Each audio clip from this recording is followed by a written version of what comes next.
हम एक परिषदीय स्कूल में खड़े हुए हैं क्योंकि मामला जो इस समय है, कक्षा 2 में पढ़ने वाले एक मजदूर अपने बच्चे की किताबें लेकर कलेक्टर साहब की ऑफिस में पहुंचा और जिसकी कीमत थी 2130 रुपये केवल बुक्स की। कापियां लेनी अभी बाकी थी। तो कलेक्टर साहब ने कहा कि इस स्कूल की मान्यता रद्द करो। तो जितने भी प्राइवेट स्कूल हैं उनकी मान्यता रद्द करने से क्या ये समस्याएं सुलझ सकती हैं, आज हम इस विषय पर चर्चा करेंगे। ऐसी तमाम खबरें जो हैं अखबारों में तैर रही हैं। प्राइवेट स्कूल के हालात ये हैं कि अब दुकानें स्कूलों में ही खुली हैं। यदि अभिभावक शिक्षा के बारे में बात करता है, कॉपी किताबों के विषय में पूछता है, तो स्कूल के प्रबंधक और वहाँ के शिक्षक कहते हैं कि आपको किताबें, जूते जैसी सारी चीज़ें स्कूल से लेनी पड़ेंगी। यदि वहीं अभिभावक एजुकेशन की बात करता है तो कहा जाता है कि उसके लिए आपको बाहर से ट्यूशन लेनी पड़ेगी। अब प्रश्न उठता है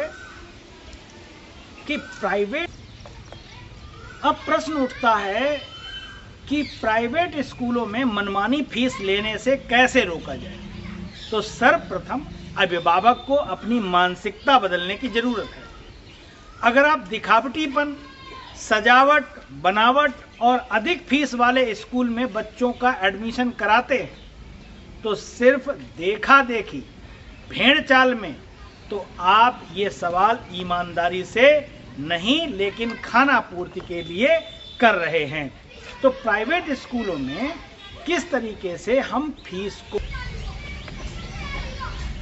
आजकल अभिभावकों ने सिर्फ देखा देखी, भेड़ चाल में बच्चों का एडमिशन कराने की मानसिकता पाल रखी है, जबकि सिलेबस कठिन नहीं रह गया, बेहद सामान्य स्तर का है। सरकारी स्कूलों में बच्चों को पढ़ाकर और सामान्य गाइडेंस से भी बच्चा अच्छा कर सकता है, लेकिन ईगो में हम लोग भरे पड़े।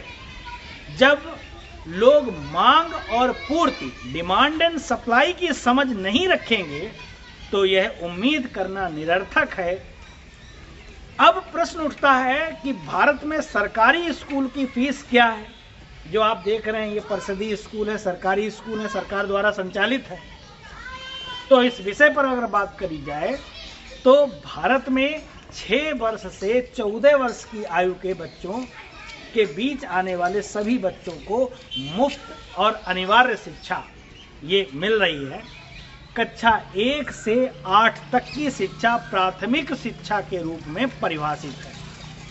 प्राथमिक शिक्षा खत्म होने से पहले किसी भी बच्चे को रोका नहीं जाएगा, निकाला नहीं जाएगा या बोर्ड परीक्षा पास करने की जरूरत नहीं होगी।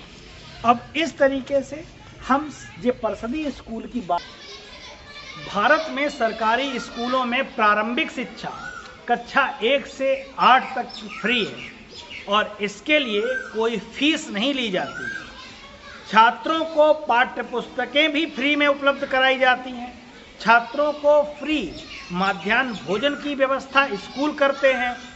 पात्र छात्रों को या छात्रों को फ्री यूनिफॉर्म शासन की तरफ से उपलब्ध कराया जाता है।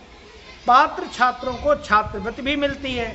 अब प्रश्न उठता है कि क्या कारण है कि सरकार द्वारा इतना खर्च करने के बाद भी सरकारी स्कूलों की स्थिति खराब क्यों बनी हुई है।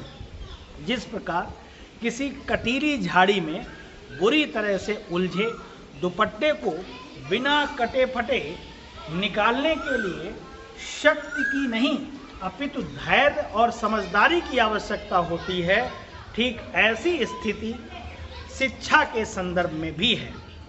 मात्र धन से और खोखले बुद्धिमत्ता के दिखावे से शिक्षा की गिरती हुई स्थिति को सुधारा नहीं जा सकता। इसके लिए आवश्यकता है ईमानदार, संयम युक्त, बुद्धिमत्तापूर्ण अनुभव और विशेषज्ञता आधारित दूरदर्शी ठोस पहल की। तो हम इसमें जब तक नीति निर्माण के पीछे शुचिता का भाव जीवंत नहीं होगा, जब तक नीति निर्माताओं और नीतियों का पालन करने वाले बड़े से बड़े और छोटे से छोटे अधिकारी में सच्चा शिक्षक जीवंत नहीं होगा, तब तक सरकारी विद्यालयों की दशा में सुधार की संभावना नहीं दिखती है। कोई शिक्षा शास्त्र की उपाधि पा लेने भर से या शिक्षक पद पा लेने भर से शिक्षक नहीं बन जाता। ज्ञान, कौशल और उच्च मानवीय मूल्यों युक्त जीवन पद्धति का नाम ही शिक्षक है। गढ़ने होंगे ऐसे श्रेष्ठ शिक्षक, आगे लाने होंगे ऐसे शासक जिनका ध्येय श्रेय पाना नहीं अपितु समाज कल्याण हो। सार यही है कि शिक्षा में सुधार के लिए आवश्यक है कि शासक और प्रशासक के अंदर शिक्षक अवश्य जीवन शासक हो चाहे प्राइवेट स्कूल में हर साल कितनी फीस बढ़ती है, यह कई कारकों पर निर्भर करती है। पहले स्कूल के प्रकारों को जानें। CBSE यानी कि central board of secondary education, ICSE Indian certificate of secondary education, IB international baccalaureate राज्य बोर्ड आदि, CISCE यानी council for the Indian school certificate examination, ये जो that conducts the ICSE and ISC exams. वहीं school का ये तो पहला कारक है कि स्कूल किस प्रकार का है, वैसी ही फीस होती है। तो इसका कोई पैमाना नहीं है। किस प्रकार स्कूल फीस बढ़ रही है उसका कोई पैमाना नहीं है। स्कूल का स्थान महानगरों में फीस और ग्रामीण क्षेत्रों की तुलना में अधिक होती है। महानगरों की फीस, स्कूल की सुविधाएं, बेहतर सुविधाओं वाले स्कूलों की फीस अधिक होती है। अब महंगाई की बात करते हैं तो बढ़ती महंगाई के कारण स्कूलों को भी अपनी लागतें बढ़ानी पड़ती हैं। फीस बढ़ाने की सीमा क्या है? तो कुछ राज्यों में सरकार द्वारा फीस बढ़ाने की सीमा तय की जाती है।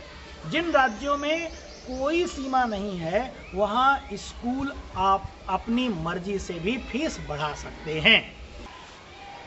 फीस बढ़ाने के लिए स्कूलों को कुछ नियमों का पालन करना पड़ता है। जैसे अभिभावकों से पहले सूचित करना होता अभिभावकों को। अभिभावकों के लिए सुझाव, फीस बढ़ोतरी की वजह पूछें, अन्य स्कूलों से तुलना करें, इसका विरोध भी करें, कानूनी सलाह लें। यह ध्यान रखना महत्वपूर्ण है कि फीस बढ़ोतरी का मुद्दा जटिल है और इसका कोई आसान समाधान नहीं है। अभिभावकों और स्कूल को मिलकर इस मुद्दे का समाधान ढूंढना होगा। सरकार द्वारा क्रिप्टो करेंसी पर 30% कर और 1% TDS लागू किया गया है। क्रिप्टो करेंसी में निवेश करने से पहले आपको जोखिमों से अवगत होना चाहिए और अपनी वित्तीय स्थिति का ध्यान रखना चाहिए। यह भी ध्यान रखना चाहिए कि महत्वपूर्ण है कि क्रिप्टो करेंसी अभी भी भारत में अनियमित क्षेत्र में है। तो ये क्रिप्टो करेंसी का भी भारत में कई प्रतिष्ठित स्कूल हैं जिनकी वार्षिक फीस 3 लाख से 17 लाख तक होती है।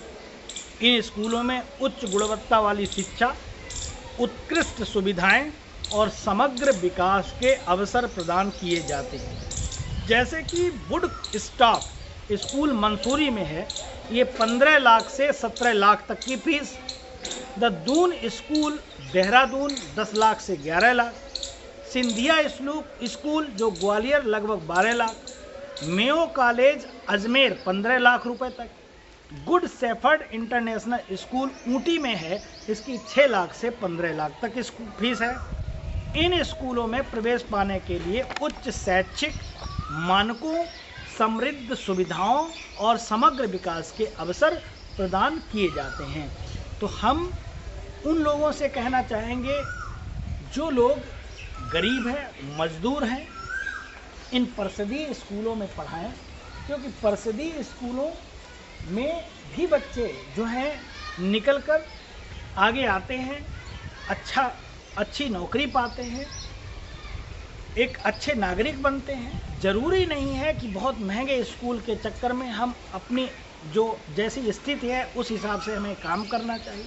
ये परिषदीय स्कूल जो कि फ्री में एजुकेशन दे रहे हैं, सरकार द्वारा संचालित हैं, यहाँ भी वही सब सुविधाएं हैं जो आप अन्य स्कूलों में, प्राइवेट स्कूलों में देख रहे हैं। अब बात है हम सबको मिलकर एकजुट होना चाहिए, इन सरकारी स्कूलों की स्थिति को सुधारने की ज़रूरत है। Thanks for watching.